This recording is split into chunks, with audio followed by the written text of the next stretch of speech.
Namaste and welcome to Urban.chatterati. This is Abhinav Prakash. And today I have with me Rashmi Samant, who was the president of the Student Union of the Oxford University, who was forced to resign from the post because of the bullying and the Hinduphobia directed at her. Now she's back at Oxford and we're going to discuss what's the situation in the universities now and what she's doing to combat Hinduphobia. So Rashmi, welcome again. Namaste, Abhinavji. Thank you for inviting me again. It's an honor to be back. Thank you, Rashmi. Let's start by asking, I hope you're doing fine now. You're back to the Oxford where the entire ruckus started. So how was it going back to Oxford and confronting this harassment and bully behavior by certain sections of the university? Well, I think it all boils down to you and how you sort of perceive these people. After one point, I just stopped giving a damn about it and just walked back with my head held high. I walked back everywhere and into the union, into everywhere with my head high and my confidence up. And I think it lowered the gaze of the people. There are people respect people, who stand their ground and who sort of stand up for what they really believe in. And I think that was the case with me. And the fact that I didn't give up, it helped a lot. I think it also sort of comes from a place of privilege that I'm able to say this because I had a really good support system in my parents. So I've had that, they helped me build my confidence back and their love and their, continuous support. I think it's a place of privilege that I can say that, I was just able to walk back. And yeah, barking dogs seldom bite. I think I've realized that. There are still a few people who, tweet very anxiously every time I step out and, smile or socialize. But I pity them because there's nothing better to do. And I think I've got my own set of fan following now. But let's come to the Oxford University. Is Oxford now doing something or anything to take the Hinduphobia seriously? Because they were subjected to outright communal racist attacks. Those attacks by, and interestingly, many people from Indian ancestry, they were making all kind of Hinduphobic remarks. Basically, any Hindu cannot study in Oxford because they are communal, they are bigoted and all those things. Is Oxford taking it seriously now? I think they are conducting an investigation into the harassment angle of it.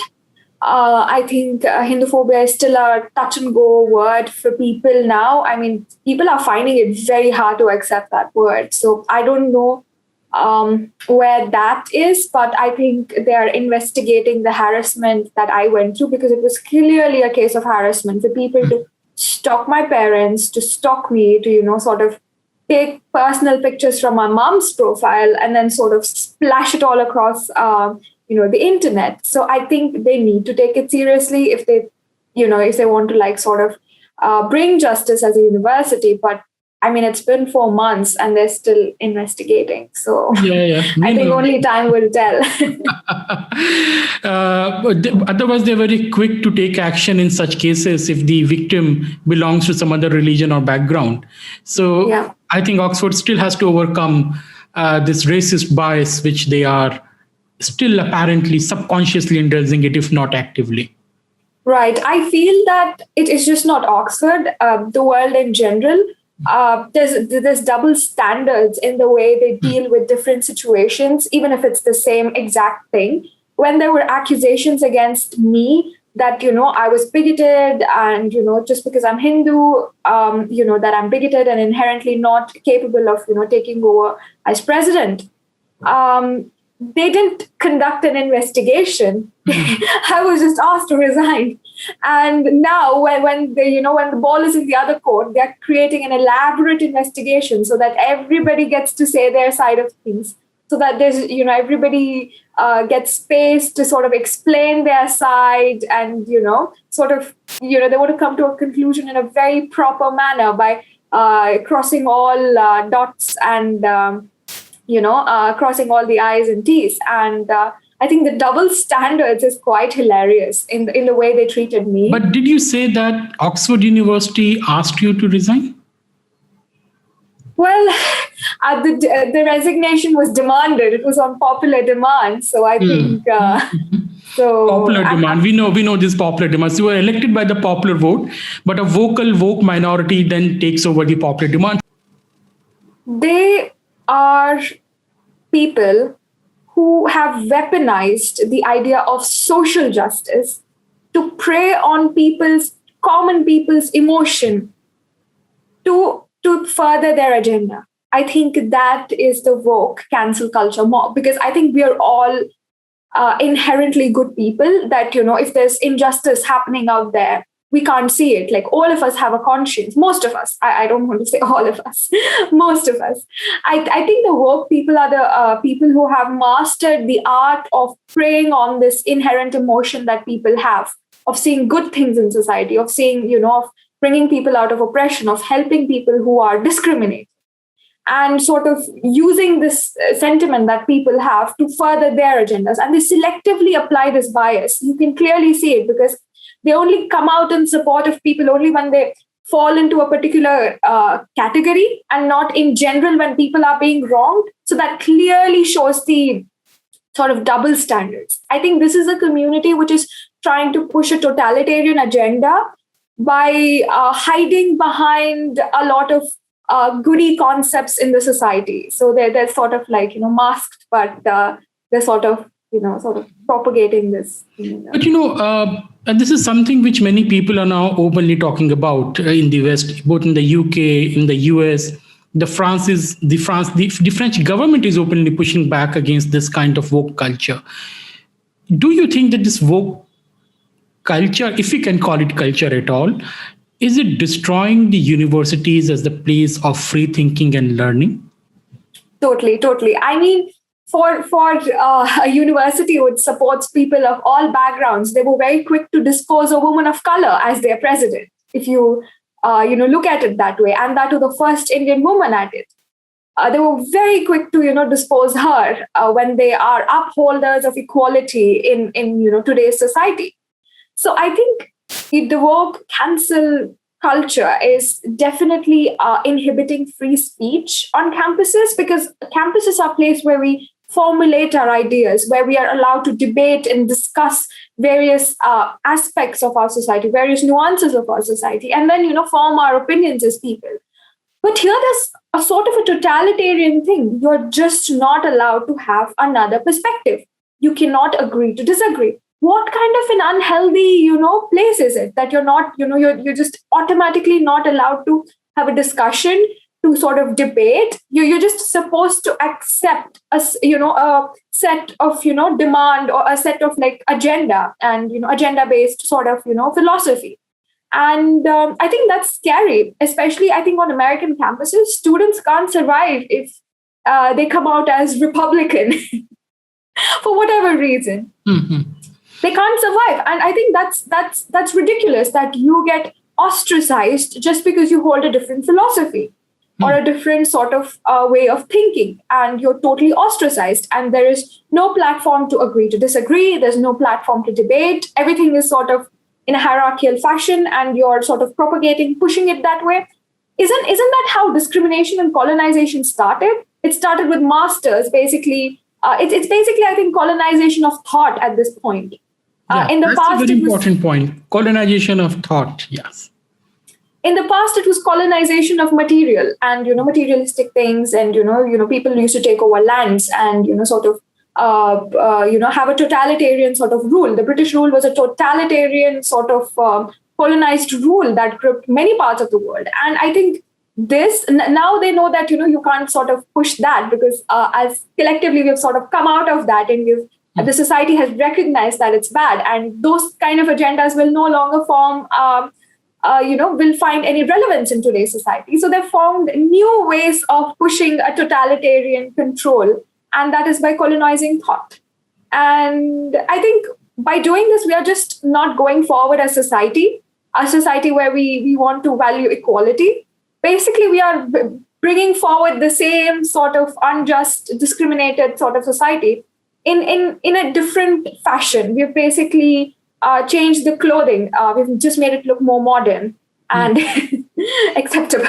So two questions. You were saying that they have come up with a new idea, but we see in this day there are lots of people who are of Indian origin, and when you were in India, you were quite stressed. You were not well, and then these people came out with a statement, basically doubling down on the harassment, blaming you, making all kind of vile allegations against you, knowing they were fully aware that you are under stress, but they were pushing you more and more into that stress like situation.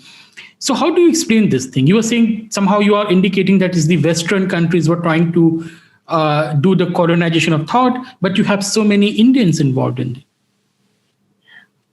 I think when British colonization happened, it was initially the Indians who supported them, like the few very Indians who had, dubious agendas, who sort of facilitated Britishers to create divide within society and rule them. That's how the British rule happened in India, right? I mean, it's because a few ministers within King's courts sort of joined hands with the colonizers. I don't want to generalize it to Britishers, the Portuguese. There have been many colonies. So all of these colonizers, so basically they join hands, and that's how you can break a society. If we are all as united, then there would be no question. And I think them doubling down on with me was trying to have a total massacre of me. Like, when she's already failing, let's just go for the kill kind of a. It was almost like go for the kill. Mm-hmm. But little did they know that, some things cannot be, destroyed. Like how India came out of colonization. Eventually, some things cannot be, some things are which have good intentions, which the good cannot be destroyed. So I think that was one fundamental fault that they had in their. Yes, but if I may ask, are you taking some action against these people as well who are harassing you? Well, within the frameworks of whatever is available, I've been trying to take as much action as I can with the resources that I have, and within the frameworks of whatever policies that the university and the country that I'm in sort of dictates. So, good. Yeah.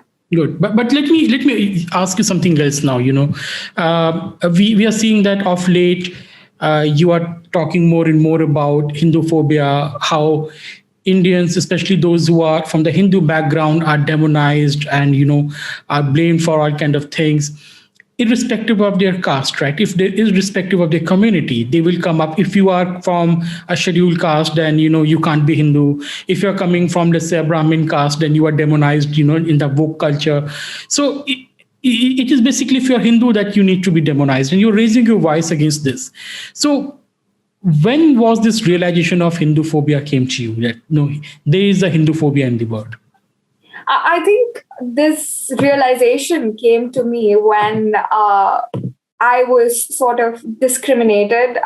Not me, maybe. It was when my parents' faith and pictures were splashed across, and nobody seemed to have a problem with that. That's when I realized how deep the problem was, that somebody is literally racially discriminating and harassing somebody on an international platform, and that doesn't look problematic to people. And that kind of showed me how deep the problem is, that somebody is getting harassed so much for baseless reasons, and people are okay with it. And that sort of showed me that, that this is very specific. They were being harassed for being Hindus, because the pictures they were sharing is about, them doing, Hindu rituals or dressed up in traditional attire. So that was basically insinuating that these people are Hindu, so they are evil. Yeah.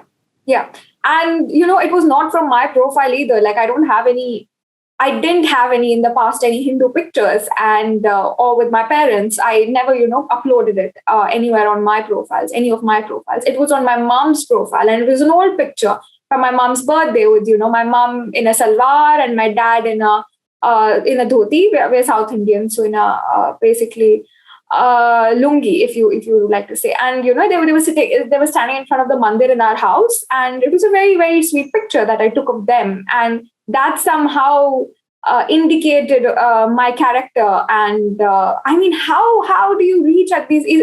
This is absolute blatant Hinduphobia. Just you're having a problem with somebody just because they are Hindu. It's Hindu hatred, it's anti-Hindu sentiments. There are so many words, and I think people with with Hindu hatred are sort of like spreading Hinduphobia. They're spreading their hatred to people as phobia among the community, and I think that's how it's being done. And I think this problem is really serious in the West. For 21 years of my life, I was born and raised in Udupi, where I couldn't see any of this, but then I come outside and then I see all of this, and it was quite an eye-opening experience. And I think a lot of the Indians are very unsuspecting of what can happen outside and what sort of stories are being, spread outside. It's completely different from the truths that you've grown up with and the truths you've known. And it's quite alarming. Yeah, I mean, we have seen the recent Pew Research Survey report on religion in India, and which tells a completely different story what you hear in the Western academia and the Western newspaper in day-to-day discussion. But let's say, what work are you doing to spread awareness about the Hindu persecution, Hindu hatred? How are you planning to combat the Hinduphobia? Because now you're very active, and I think it's a good thing because someone has to take a stand. Right. So I've been mainly using social media platforms to write about, genocides, about massacres which have happened in the history of, Hinduism, which has no sort of recognition. There's absolutely no recognition of the massacre of the Hindu genocide which happened in Bangladesh by the Pakistani army. There's no recognition. Almost every genocide in the history has of any other community has, sort of a status, and nobody even wants to recognize it. So, it's all about recognition. It's also about, raising awareness about persecution of Hindu girls around the world, because Hinduism is just not in India. Hinduism has its, it's inherent to people of other nationalities too.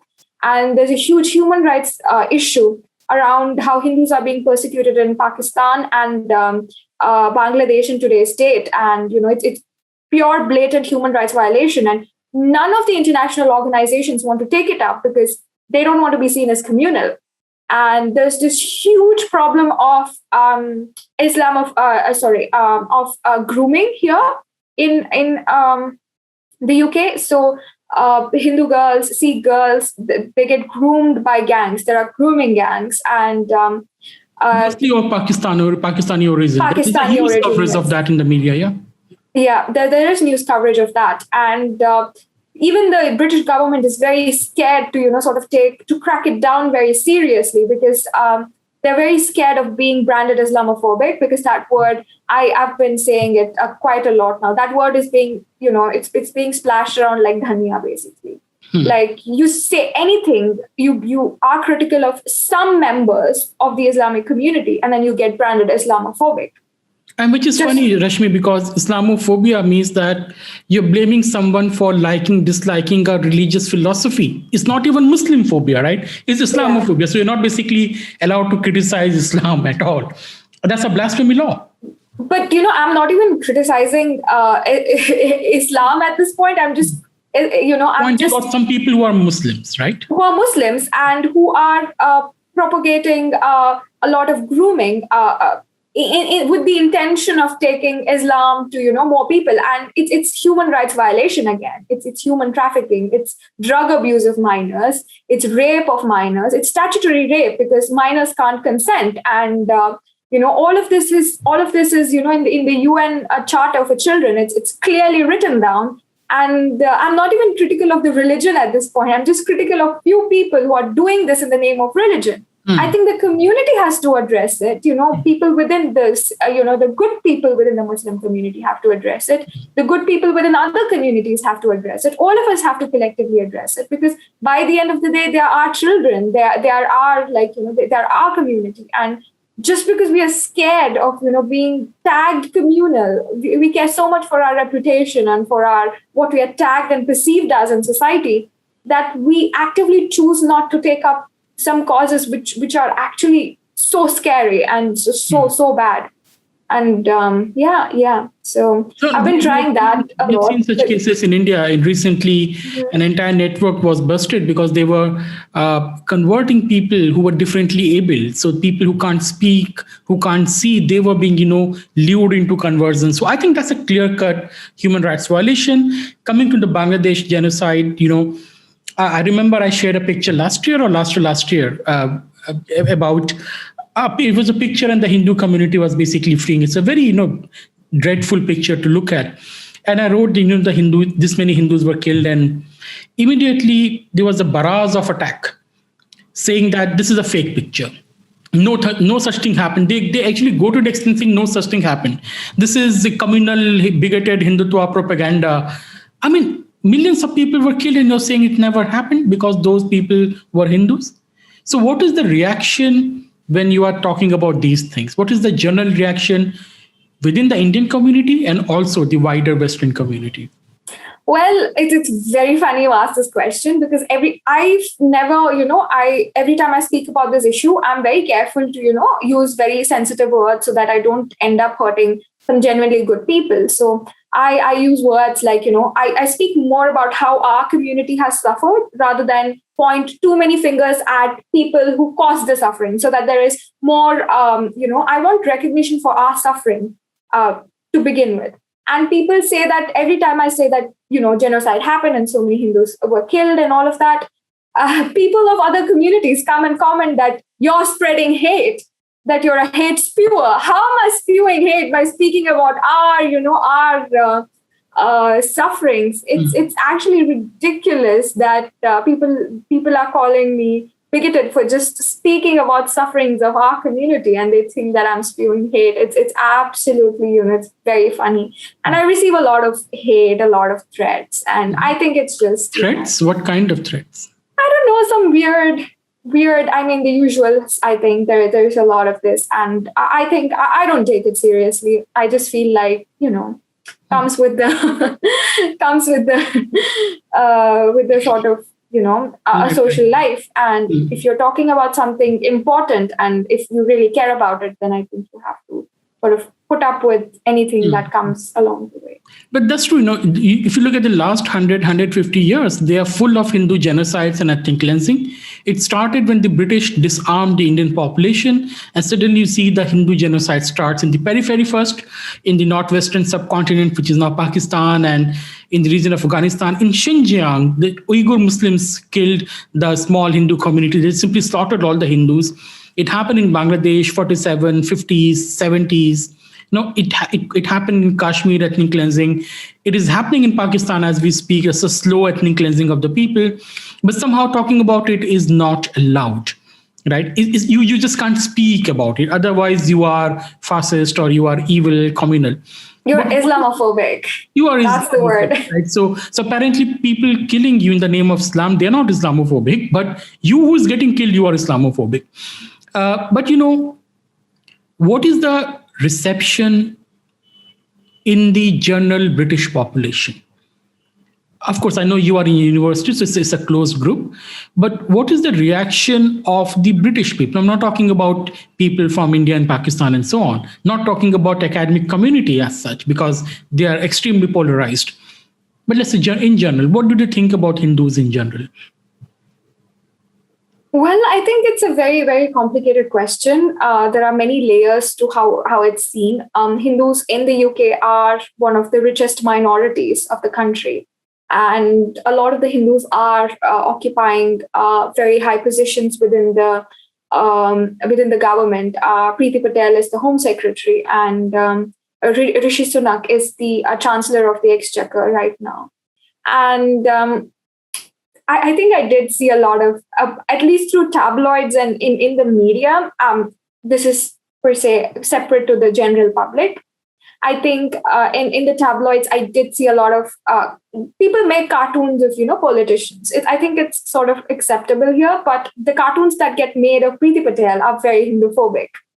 They portray her as a cow, a cow with Preeti Patel's head, and then, sort of piercings. And it's very Hinduphobic, and it's a dig at Hindu culture. I think there needs to be a clear line between between what making fun of a person is and her ideas are, and how holding an entire religion accountable for her actions are. Like if you want to It's criticize like a between politician, satire and bigotry. yeah, there's a very fine line between satire and bigotry. And I'm not saying, I just find it, I'm a big supporter of freedom of speech. So, I would be okay even if they did it. But if they did the same thing to every person, like, if you want to bring her religion when criticizing her, then bring other people's religions when criticizing them. Like, it should be acceptable to criticize each and every religion. But in our current day society, it's acceptable to criticize Hindus in the manner which you want to, in the name of, in under the garb of freedom of speech and freedom of expression. But at the same time, it's prohibited. It's actively prohibited to criticize any other religion under the same, stands of freedom of speech and freedom of expression. This is the double standard which I hate, and this is the double standard which makes the media Hinduphobic. Because if they did it to each and every sort of person based on their religion, then they wouldn't be Hinduphobic. They would just be, satirists who go a step beyond to criticize people, who kind of, bring culture and everything into it. Fine, you do it. But you're just doing it to one particular community and not to others, then you're just, sort of trying to create hate for that particular community. Because every time she does something wrong, it's because of her Hindu identity. Every time somebody else does something wrong, it's just because they're idiots or, they misspoke or anything. This is the double standard, which is very, very dangerous. I think the common people are more, they don't really care a lot about these nuances within our society. They're very like sort of, they're sort of in their own schedule, in their own sort of days, and in their own sort of thing. And I think even I can experience this to some extent. I can speak from experience to some extent. My Hindu identity was never called into question when I was just a regular student here at Oxford. When I was just a normal, regular student, it was never called into question. It was not even a subject of debate. But when I suddenly became their president, that became the topic of discussion. And I think that is problematic because same thing happened with Tulsi Gabbard in the US. The moment she decided to run for the president, all the Hinduphobic attacks started on her. Yes, I think it's more about not letting Hindus sort of take leadership roles or sort of prosper or sort of, climb up. And then they sort of use this identity against them. And they only do it to Hindus. And if it was in good humor or like in satire, then you should do it to everyone, not just to Hindus. Agreed. So, but Rashmi, you contested your election on the plank of decolonization, right? And you have again talked about the same thing in this discussion. But the criticism which comes often is that decolonization, especially with respect to India, leads to Hindu supremacism. So this decolonization, and there are scholars who have argued that we should not be talking about subaltern studies. We should not be talking about decolonization because they have become tool in the hands of Hindu supremacists or the orthodox elements who want to impose a regressive social worldview. What's your take on it? Well, I think I have a very different idea of decolonization from what these people might have or what these people perceive it as. Just as the word liberal was overtaken, was sort of, it was sort of grabbed by people who are not liberal. And the word woke was, sort of taken over by people who are not woke. They're not awakened to the double standards of the society. I think to me, decolonization is actively combating the whitewashing that has happened over time of history not being told in an unbiased way. I think that is decolonization for me. For me, I spoke about the statues on my campus. For me, it was not about destroying those statues. It was about taking them, down from a celebrity status and taking them down as in put them in a museum and write about what that person did, the good and bad, his entire history, and let people decide it for themselves, because we cannot cancel them because they are a very important part of our history. They did shape a lot of our realities today, and to sort of and they do give us a lot of opportunities to learn from what mistakes were committed. So I'm not saying that completely cancel them, For instance, Aurangzeb, there are so many atrocities that he committed, which are not spoken about, which is not, which is not. Oh, but It's not. they are actively defended. Forget about not spoken. They're spoken about, but they're justified. I don't think all of it is spoken about. I think a lot of it is whitewashed. A lot of what he did, even what Winston Churchill did. I think there's an active, like, sort of, there's a deliberate effort to whitewash his role in the Bengal famine. It's being pinned upon the Hindu Samaj. I'm not saying forget Winston Churchill ever existed and let's not talk about him. There are going to be no books about him. There are going to be none of his statues. No, talk about what he did and stop whitewashing what he did. Present it in black and white, and then we will know what history was for its entirety. I think we need to know history for its entirety without whitewashing. And that's decolonization for me. That is bashing this single narrative which is driven by propaganda and which is not the truth. That defines decolonization to me. And that is the decolonization that I aspire. And I don't think that's going to cause any sort of supremacy. It's just going to create a more equal society because we are going to actively learn from how unjustly we treated some sections of society and how they were massacred just for the sake of their identity. But what do you say about of course, you are from the science background, so it's not an appropriate question to you, but you are also a student leader. The social sciences, how they are done in the Western world and also in India, but especially in the UK. Do you think they are completely detached from the reality? And you have people who are actively calling for the violence, like you have Prempada Gopal in the Cambridge University. When India passed a law giving accelerated citizenship to the persecuted minorities from the neighboring countries, Prempada Gopal actually tweeted that Hindus all across the world should not be persecuted. And she retains her job. She gets a professorship. She actually gets promoted, right? And then you have in your university many people trying to whitewash the famines of Bengal and other things. Do you think that the way the social sciences are being done, they are completely detached from the reality? Extreme people who have very weird ideas about the world, they are running the show, and that is causing the problem, that is promoting the woke culture? Well, I have a very controversial answer. So apologies in advance to everybody I'm going to end up offending. So I think in the STEM department, there are some active problems that we solve. For instance, currently, the Oxford STEM department came up with the vaccine, with the AstraZeneca vaccine for COVID. We are actively working on an HIV drug that can sort of help the world. There's a malaria vaccine that people are trying to come up with, or a drug that can, be more efficient. So there are so many things that we're trying to do. And this gives us attention. This gives us promotion, and this gives us recognition in society. But in the social sciences department, if you're just studying history and analyzing, events as they occur, I don't think there is any sort of recognition, or very little recognition, or very little, thing to happen. And that's why I think people have become activists within the social sciences academia, instead of propagating free speech, free will, having debate, discussion, and teaching existing this thing. They want to sort of lead the change in society, and they've become activists under that garb of academia, and that ends up bringing attention. So I think it's a fight to stay relevant. It's a way to gain promotion, because they can't find a vaccine, right, to get their promotion or their next. You are going to trigger up lots of people by this statement. Yes.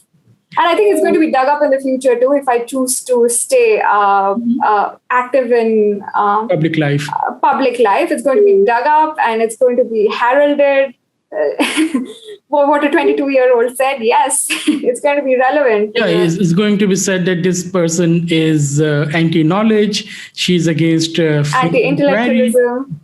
She's anti-intellectual. Anti-intellectual, yes, I'm going to give the word. But let me say, this is not all people. And there are some genuinely nice people within the social sciences department as well, who have generally given us so many nice frameworks on the basis of which today's society is running. I think in society today, we have more good than evil. It's just that, we only see these people in news, that media gives prominence only to people who sort of spread hate at this point. And that's why we see more evil than good. But I think our society is functioning because there's more good than evil, and this good has been the gift of many, many, knowledgeable thinkers within the social sciences who have very rational thought and very rational thought processes. And there are a few activists on the fringes. There's Madam Audrey Trushke in the US at Rutgers. There is there's Priyambada Gopal in Cambridge. And then there are a few others, but these are few. These are not many. And the department it has truly, I don't think we can generalize, and we can credit them for the good that we have in our society today, for, how it's functioning well, for the frameworks, for the policies that they've inspired. They are great thinkers, and they have, I think the gift of thought is comparable to the gift of life, which the STEM does give. So in many senses. Fair point, Rashmi. And this is what is happening all across. This is not just a Western problem anymore. I think only China is immune to it, but it's happening in India as well. So academic freedom has become the right to produce homogeneous propaganda. The critical thinking has become peddling some kind of narrative, and right to dissent has become to silence other people's voices, right? So this is a huge problem which we are facing across the continents, but I think the pushback has started in many countries, and it will, this dark phase in the academic history will be now rolled back. This is like an inquisition, right? So what is happening in American campuses with this woke culture, cancel culture, what happened to you is basically a medieval inquisition, nothing more than that. But Rashmi, stay strong, keep fighting, stand up. You will inspire more people to take the stand, especially the Hindus. Their problem is that they don't talk back, right? So the Hindus don't talk back. But the moment you talk back, as you said, the moment you start walking with your head held high, everyone just lowers their gaze, right? So this is what we need to do more and more. But thanks a lot for your time. Thank you. Thank you for having me. And thank you, audience, for listening to us. Please subscribe to the channel and join as a member if you'd like to support the channel. See you soon. Thank you.